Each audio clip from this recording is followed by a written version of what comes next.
በስመ አብ ወወልድ ወመንፈስ ቅዱስ አሐዱ አምላክ አሜን። የተዋሕዶ እምነት ተከታዮች፣ የእግዚአብሔር ልጆች፣ የቅዱሳን የድንግል ማርያም ወዳጆች፣ ክቡራንና ክቡራት ተመልካቾች እንኳን ለብርሃነ ትንሣኤው በሰላም አደረሳችሁ አደረሰን። ስሙ አምላካችን ኢየሱስ ክርስቶስ ጽንፍ እስከ ጽንፍ የተመሰገነ ይሁን። ዛሬ ታላቅ ዕለት፣ ታላቅ ሰዓት፣ ታላቅ ጊዜ ናት። ለዚች እግዚአብሔር አምላካችን ኢየሱስ ክርስቶስ አድርሶናል። ልናመሰግነው፣ ከፍ ከፍ ልናደርገው፣ ክብሩን ገናንነቱን በአንደበታችን ልንናገር፣ ልንመሰክርለት ይገባናል። ብርሃነ ከፈኑ ዲቤነ ትንሣኤ ከለእለ አመነ።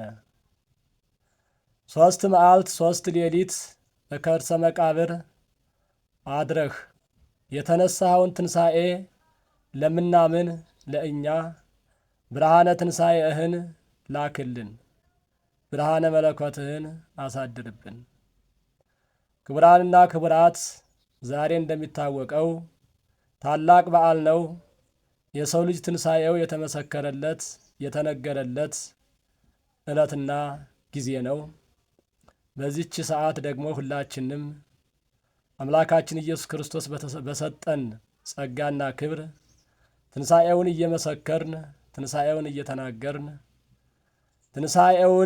በትንሣኤው ትንሣኤያችን እንድናውቅ ሁላችንም ምእመናትና ምእመናት እግዚአብሔር ይፍቀድልን። እንግዲህ መድኃኒታችን ኢየሱስ ክርስቶስ 3 መዓልት 3 ሌሊት በከርሰ መቃብር አድሮ ተነስቷል። እንዴት 3 መዓልትና 3 ሌሊት በከርሰ መቃብር አድሮ ተነሳ? ከፍ ብሎ 4 ዝቅ ብሎ 2 ሳይሆን 3 መዓልትና 3 ሌሊትን ለምን መረጠ? ወይንም 3 ቀንና 3 ሌሊት መርጦ በመቃብር ውስጥ ለምን አደረ? በሦስተኛውን ቀንስ ለምን ተነሳ?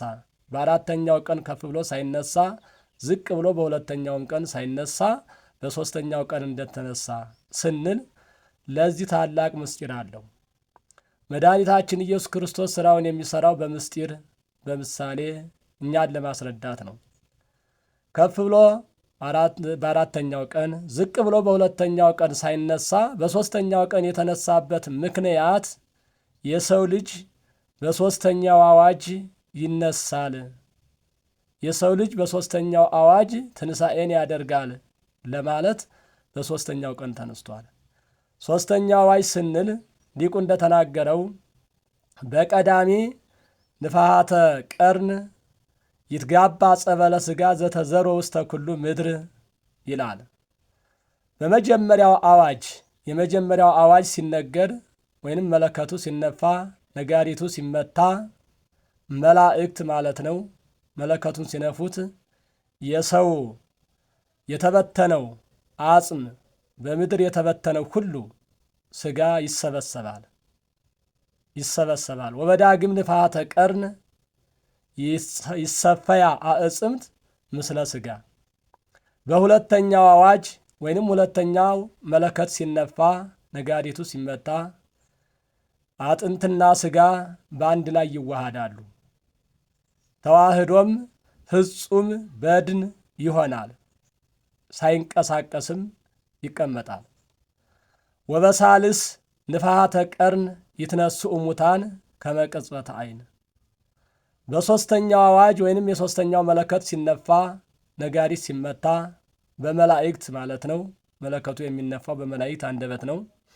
ሲነፋ በዚህን ሰዓት ሰዎች ሙታን ከመ ቅጽበተ ዓይን እንደ ዓይን ጥቅሻ ፈጥነው ይነሳሉ ይላል። ፈጥነው ይነሳሉ። ስለዚህ መድኃኒታችን ኢየሱስ ክርስቶስ ይህን ለማስረዳት ለእኛ ይህ ትምህርት የሆነን ዘንድ በሦስተኛው ቀን የተነሳበት ምክንያት ለዚህ ነው። የሰው ልጅ በሦስተኛው አዋጅ ስለሚነሳ መድኃኔ ዓለም ኢየሱስ ክርስቶስ በሦስተኛው ቀን ከሙታን ተለይቶ ተነስቷል ማለት ነው። እንግዲህ ለዚህ ትንሣኤ ክቡራንና ክቡራት ምእመናን የተዋሕዶ እምነት ተከታዮች ይህን ትንሣኤ ለመነሳት ትንሣኤ ሕሊና ያስፈልገናል። ለሰው ልጅ ትንሣኤ የተሰጠው 2 ጊዜ ነው።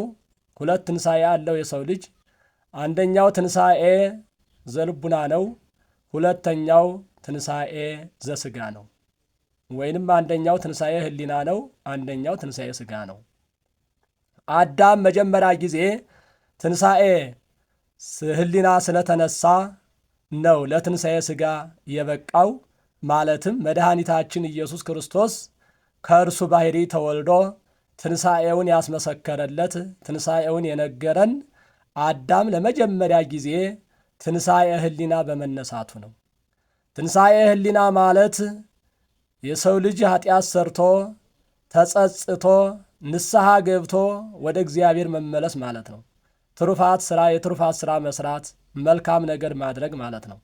ይህ የሕሊና መነሳሳት ስለሆነ ይህ